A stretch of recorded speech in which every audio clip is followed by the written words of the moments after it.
আজকের এই মাহফিল থেকে আমি জানিয়ে দিতে চাই, সারা বাংলাদেশের মধ্যে যখন নানা ইস্যু তৈরি করে অরাজকতা চলছে, ফাউল আর বাউলরা যখন আল্লাহর কথা বোঝার জন্য ন্যূনতম যোগ্যতা যাদের ভিতরে নেই, তারা যখন আল্লাহর বিরুদ্ধে কথা বলে, এবং ফাউল আর বাউলদের বিরুদ্ধে আমরা যদি কথা না বলি, আমরা যদি তাকবীর ধ্বনি না তুলি, আমরা যদি তাদের বিরুদ্ধে সোচ্চার না হই, তাহলে আমরা আল্লাহর বন্ধু হতে পারবো?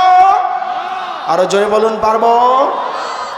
আজকের এই মাহফিল থেকে আমি জানিয়ে দিতে চাই, বাউল আর ফাউলরা তারা আল্লাহর বিরুদ্ধে কথা বলার কারণে বাংলার জমিনকে যেভাবে তারা নাড়া দিয়েছে, বদরে যেভাবে ৩১৩ জন মুসলমানের হুঙ্কার আর তাদের ইমানি শক্তিতে লক্ষ কোটি কাফের মুশরিক বেঈমানেরা পিছু হটতে বাধ্য হয়েছে। আমরাও বলতে চাই, বাংলার জমিনে আমরা আল্লাহর বন্ধু, আমাদের দেহে এক ফোঁটা রক্ত থাকা অবস্থায় যদি আপনার আমার রবের বিরুদ্ধে কেউ কথা বলে, তাদের কণ্ঠ আমরা বন্ধ করে দিতে চাই। কথা বলেন ঠিক কিনা? বাউল গানের নামে যারা আল্লাহর বিরুদ্ধে কথা বলবে, বাউল গানের নামে যারা ইসলামের বিরুদ্ধে কথা বলবে, বাউল গানের নামে যারা রাসূলের বিরুদ্ধে কথা বলবে, আমরা তাদের পক্ষে, আমরা তাদের বিপক্ষে আমরা নামতে বাধ্য হব। কথা বলেন ঠিক কিনা? আল্লাহর শত্রুদেরকে যারা প্রশ্রয় দেয়, আল্লাহর শত্রুদের পক্ষ যারা নেয়, আর আল্লাহর হাবিব, আল্লাহর বন্ধু যারা আছে, আল্লাহর পক্ষে যারা অবস্থান নিয়ে তাদের বিরুদ্ধে কথা বলে, যদি কোনো দলের নেতা বাউল ফাউল আল্লাহর দুশমনদের বিরুদ্ধে অ্যাকশন নেয়, তাহলে সেই দলের নেতার বিরুদ্ধে আমরাও অ্যাকশন নেব। কথা বলেন ঠিক কিনা? আমি পরিষ্কার জানিয়ে দিতে চাই, আমি রাজনীতির কথা বলবো না, কোরআনের কথা বলবো। এই দেশে আল্লাহর দেওয়া অক্সিজেন গ্রহণ করি। কথা বলেন ঠিক কিনা? আল্লাহর দেয়া জমিনে বসে আছি। কথা বলেন ঠিক কিনা? আল্লাহর দেয়া আসমানের নিচে আছি। কথা বলেন ঠিক কিনা? আল্লাহর শক্তি হলো, গত কয়েকদিন আগে মাত্র 30 সেকেন্ডের ভূমিকম্পে সারা বাংলাদেশ কাঁপিয়ে দিয়েছে। কথা বলেন ঠিক কিনা? আমরা বলবো, কার বিরুদ্ধে কথা বলেন? আল্লাহর বিরুদ্ধে কথা বলার শক্তি আপনাদের নাই। কথা বলেন ঠিক কিনা? আল্লাহ সহ্য করছেন।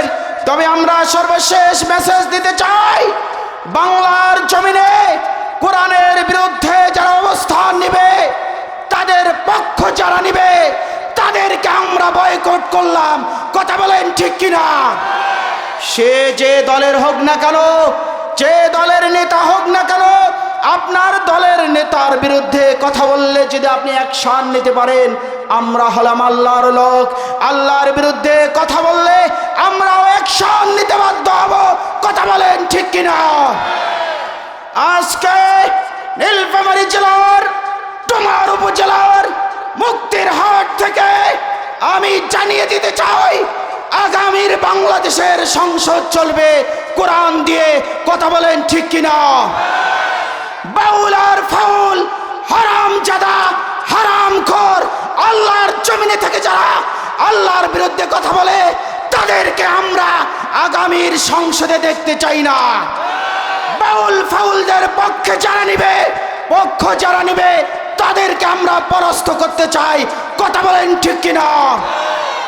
আমরা বাবার শাসন দেখেছি, আমরা কন্যার শাসন দেখেছি, আমরা স্বামীর শাসন দেখেছি, আমরা স্ত্রীর শাসন দেখেছি, আমরা ন্যাশনালিজম দেখেছি, কমিউনিজম দেখেছি। একটিবারের জন্য হেরা গোয়ায় নাজিল হওয়া কোরআন দিয়ে বাংলাদেশ গড়তে চাই। কথা বলেন ঠিক কিনা? তাহলে এই বাংলার জমিনে থেকে কোরআনের আইন পাশ হলে বাউল ফাউল নামক নাস্তিক মুরতাদ চিন্দিকেরা বাংলার জমিনে কখনো খোলামেলা চলাফেরা করতে পারবে না। কথা বলেন ঠিক কিনা? সর্বশেষ কথা, সর্বশেষ মেসেজ দিতে চাই, সর্বশেষ মেসেজ, বাংলাদেশের উত্তরাঞ্চলের জেলা পঞ্চগড়ের মধ্যে আর এক সম্প্রদায় আছে যারা আপনার আমার নবীকে শেষ নবী মানে না। কথা বলেন ঠিক কিনা? তাদের নাম কি বলেন? কাদিয়ানি। আমি আজকের এই মঞ্চ থেকে বলতে চাই, বাংলাদেশের উত্তরবঙ্গের প্রতিটি যুবক, প্রতিটি বৃদ্ধ, প্রতিটি তাওহীদি মুসলমান এই কাদিয়ানীদের বিরুদ্ধে শক্ত হস্তে দমন করতে হবে। কথা বলেন ঠিক কিনা? তাদের বিরুদ্ধে জোরদার আন্দোলন করে তুলতে হবে। শেষ নবী মুহাম্মদুর রাসূলুল্লাহকে যারা নবী মানে না তারা কাফের, কাফের, কাফের। কথা বলেন ঠিক কিনা?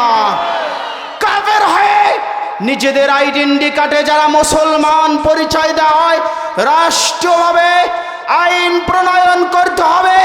কাদিয়ানি বাংলাদেশে থাকতে হলে কাফের পরিচয়ে থাকবে। কথা বলেন ঠিক কিনা?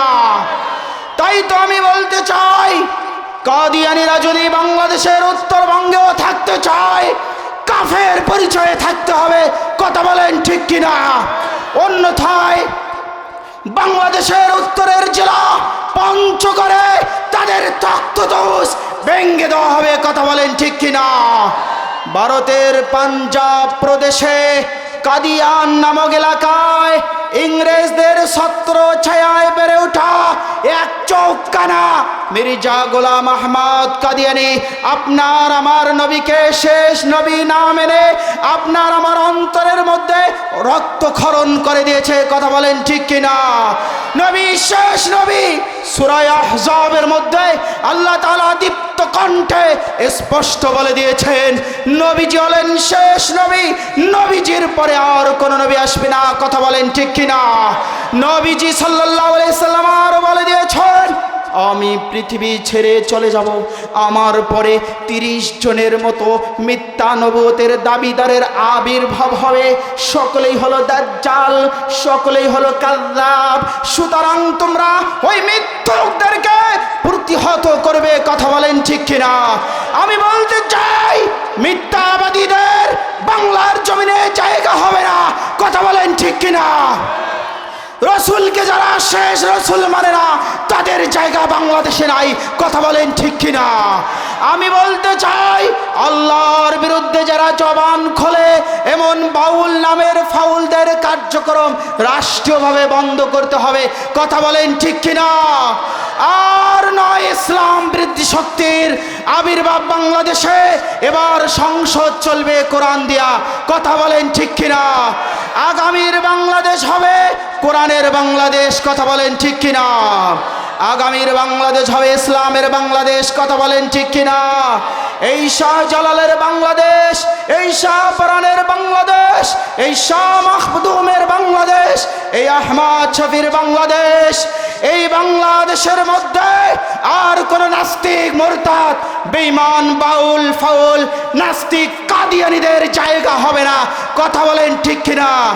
যদি নাস্তিক, মুরতাদ, কাদিয়ানীদের জায়গা বাংলাদেশ হয়, বদরের অস্ত্র ধারণ করতে কে কে প্রস্তুত আছি? দুহাত উঁচু করে দেখাও। নারায়ে তাকবীর, লিল্লাহি তাকবীর। দিন ইসলাম, দিন ইসলাম।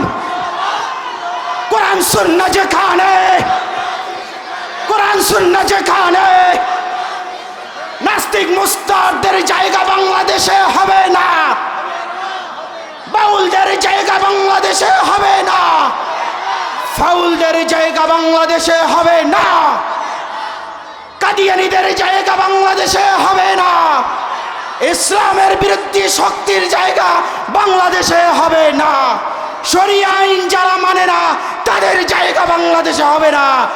নারায়ে তাকবীর।